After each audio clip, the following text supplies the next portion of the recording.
Catalina Lauf. I work in the political space.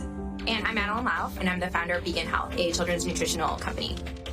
We grew up in a really small town outside of Chicago. Our mom's from Guatemala. Our dad's a small business owner from Chicago, and so we brought two different cultures together to create us. A little bit of crazy and a little bit of fun, yeah. They taught us the values of hard work, liberty, to love this country unapologetically. Our dad is a beekeeper and just had so many different things out in the countryside, and it was just such a sweet We grew up selling honey at farmers markets, so my line was, have you ever been stung by a bee?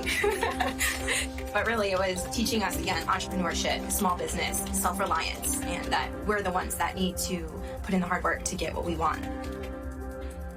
You know, my mother being from Guatemala, escaping what she had there, growing up in poverty, and coming here to the United States, being able to fulfill her destiny and be somebody that she couldn't there in her home country. And they really instilled in us the sense of purpose, but also self-accountability, and that we had to strive to do the things that we wanted, and it was up to us to make those things happen.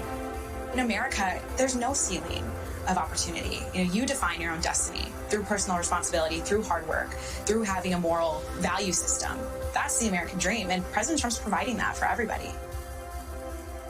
Look at my business, Vegan Health. As a small startup that is growing and launching, we are constantly trying to innovate, and the big challenge that COVID brought that we just didn't see coming was that just almost everything kind of just shut down. And when you are a small startup and you have limited funding, and the funding is really only to kind of get you to that next milestone, we were really struggling. And so we were able to apply for a PPP loan, which really helped allow us to continue hiring and working and developing our product so that we could ultimately still launch. It's now more than ever so important to have a president and an administration that understands that small business is the backbone of our economy. Tax Cuts and Jobs Act was huge. Manufacturing, deregulation, fair trade. These are things that affected real Americans. We have a champion in the Oval Office who has this business background. He actually understands the need for small businesses like my sisters to survive. We aren't the stereotypical conservative. I mean, we come from Hispanic descent, and we're millennial women, and that's not what the media wants.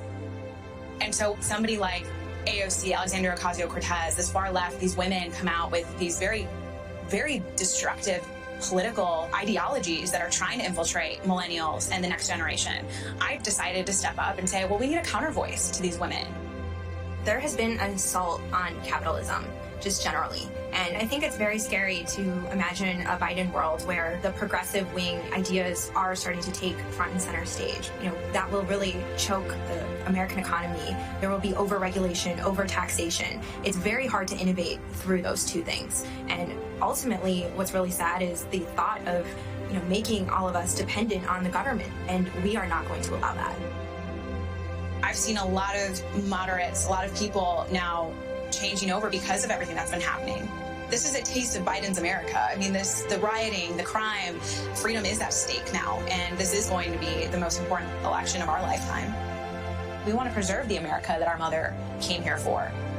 Having a thriving economy, that is keeping America great, and President Trump has delivered on that promise. He's truly fighting for the American people. We're the greatest country in the world, period. On our worst day, we're still the greatest country in the world. And in order to preserve that, it's by putting America first, having a thriving economy, having happiness.